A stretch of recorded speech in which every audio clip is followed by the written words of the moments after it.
दिल्ली की रानी। एक थी रानी। क्योंकि राजा की मौत एक हादसे में हो गई थी, रानी को ही राज्य संभालना पड़ रहा था। रानी का नाम था रानी रश्मिवती। रानी ईमानदार थी और प्रजा की सेवा में लगी रहती थी। एक दिन उसके दरबार में 3 नौजवान आए, रमेश, सुरेश और दिनेश। कहो, क्या सहायता कर सकती हूँ मैं तुम्हारी? हम आपके दरबार में काम करना चाहते हैं ताकि जनता की सेवा कर सके। लेकिन अभी तो तुम्हारी उम्र बहुत छोटी है। तुम लोगों को तो अभी अपनी पढ़ाई पर ध्यान देना चाहिए। हमारा मन पढ़ाई में नहीं लगता। माता पिता को लगता है कि हम किसी के लायक नहीं हैं और हम साबित करना चाहते हैं कि हम लायक हैं। उत्साह बहुत अच्छा है, मगर अभी उम्र कच्ची है तुम लोगों की। अरे उम्र से क्या होता है रानी जी? शास्त्रों में लिखा है कभी किसी के ज्ञान को उसकी उम्र के आधार पर नहीं देखना चाहिए। बात तो सही है तुम्हारी। और अगर सच में तुम ये संकल्प करके आए हो कि तुमको यहाँ काम करना है, तो पहले परीक्षा देनी पड़ेगी। 3 परीक्षा, एक शारीरिक परीक्षा, एक बुद्धि की परीक्षा और एक देशभक्ति की परीक्षा। और ये क्या है? वो मंत्री महोदय तुम्हें समझा देंगे। हमारे पास समय नहीं है।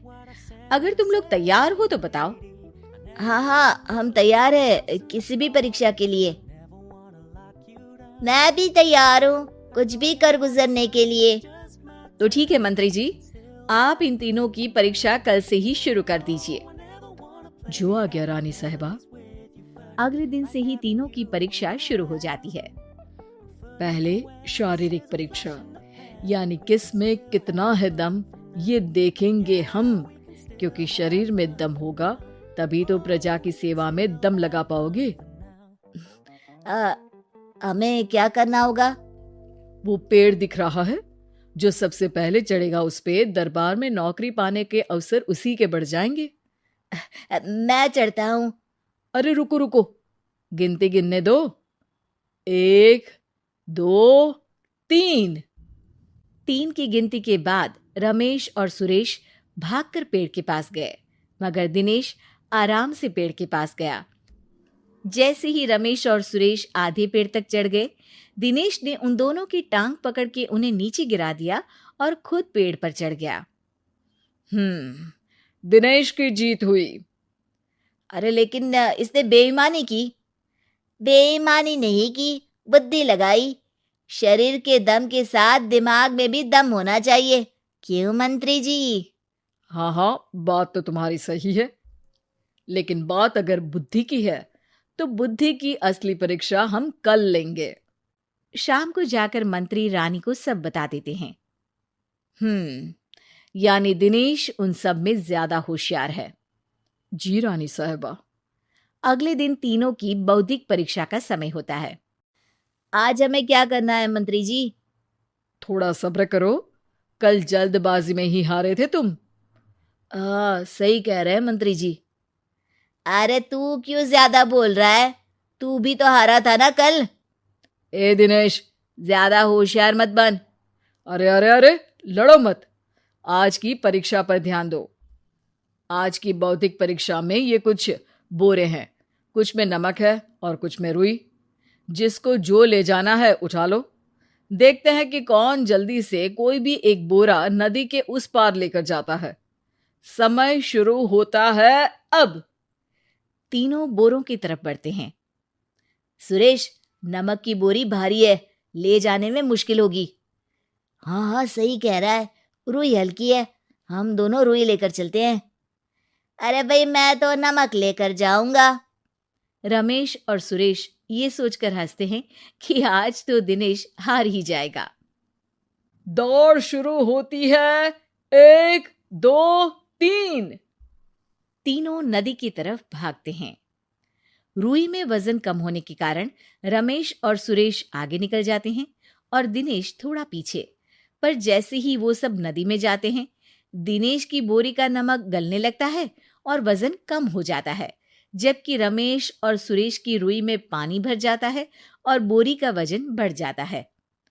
अरे ये इतनी भारी क्यों हो गई रमेश? अरे मुझे क्या पता, शायद जादुई बोरी है। अरे लगता है कि हम बेवकूफ बन गए। बने नहीं हो, तुम हो ही बेवकूफ। इतना तो पता होना चाहिए कि पानी में नमक गल जाएगा। दिनेश का पूरा नमक गल जाता है और बोरी खाली हो जाती है। वो जल्दी से रेस पूरी कर लेता है। इस परीक्षा के विजेता भी दिनेश ही हैं। उसने दिमाग लगाकर दिखा दिया कि वो बौद्धिक परीक्षा में भी रमेश और सुरेश से आगे है। अब कल तुम्हारी देशभक्ति की परीक्षा होगी, जो स्वयं रानी मां लेंगी। रात को फिर मंत्री रानी के पास जाकर बता देते हैं कि आज की परीक्षा में कैसे दिनेश ने अक्लमंदी दिखाई और बौद्धिक परीक्षा में भी उसी की जीत हुई। अरे वाह, दिनेश तो हमारे बहुत काम आ सकता है। हम उत्साहित हैं कल की परीक्षा के लिए। वो तो ठीक है रानी साहिबा, लेकिन हमने सुना है कि पड़ोसी राज्य का राजा आकाशदीप हमारे राज्य की सीमा में घुसपैठ कर रहा है। ये तो चिंता की बात है। हमें जल्द ही कुछ करना चाहिए।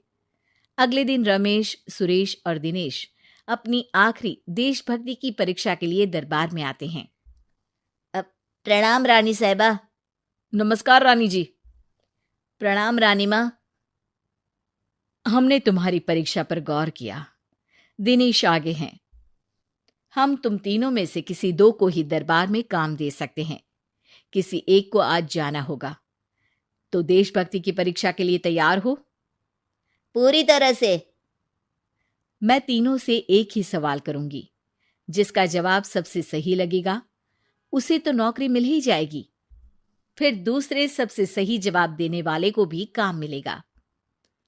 आप लोगों का समय शुरू होता है अब। ज्यादा सोचने का समय नहीं होगा। जो मन में पहली बात आए उसका जवाब दे। तो सवाल यह है कि तुम इस मिट्टी के लिए क्या कर सकते हो? मैं इस मिट्टी को साफ रखूंगा। यहाँ के लोगों के भोजन की कमी को मैं पूरी करूंगा। मैं यहाँ के लोगों को गले लगा लगा के उनको खुशी दूंगा रानी माँ, और गरीबों के लिए घर बनवाऊंगा। मैं इस मिट्टी के लिए किसी की जान भी ले सकता हूँ रानी माँ। मंत्री, दिनेश को एक तलवार दो। जी रानी जी। दिनेश, पड़ोसी राज आकाशदीप की जान तुम्हारे हाथ में है। जाओ, अपना काम पूरा करो। आज रात को तुम उस पर हमला करोगे जब वो सो रहा होगा। दिनेश वहां से चला जाता है। रानी मां, ये आपने क्या किया? अभी किया नहीं है मंत्री जी। आप आकाशदीप को संदेशा भिजवाओ कि पड़ोसी देश का एक कातिल रात को उन पे हमला करेगा और दिनेश को पकड़वा दो। अरे, ये आप क्या कह रही हैं? और क्यों कर रही हैं आप ऐसा? राजा को लगेगा कि हमने उसकी मदद की, उसकी जान बचाकर। वो हमारे राज्य का पीछा छोड़ देगा और हमारा एहसानमंद हो जाएगा। और दिनेश का क्या होगा? इस राज्य को दिनेश जैसे शातिर और लड़ाकू लोगों से ज्यादा जरूरत है, ऐसे लोगों की जो लोगों को खाना खिलाने की और खुश करने की बात करे। और ये गुण सुरेश और रमेश में है। इन्हें नौकरी दे दो। दिनेश बहुत चतुराई से नौकरी हड़पना चाहता था, जिसके लिए उसने रमेश और सुरेश जैसे दोस्तों का भी नुकसान किया। पर रानी ज्यादा चतुर निकली। उसने एक तीर से दो निशाने लगाए। दिनेश जैसे खूंखार युवक को राज्य से बाहर करवा दिया और पड़ोसी राजा आकाशदीप को अपना एहसानमंद कर लिया। पूरा दरबार रानी की जय जयकार कर रहा था।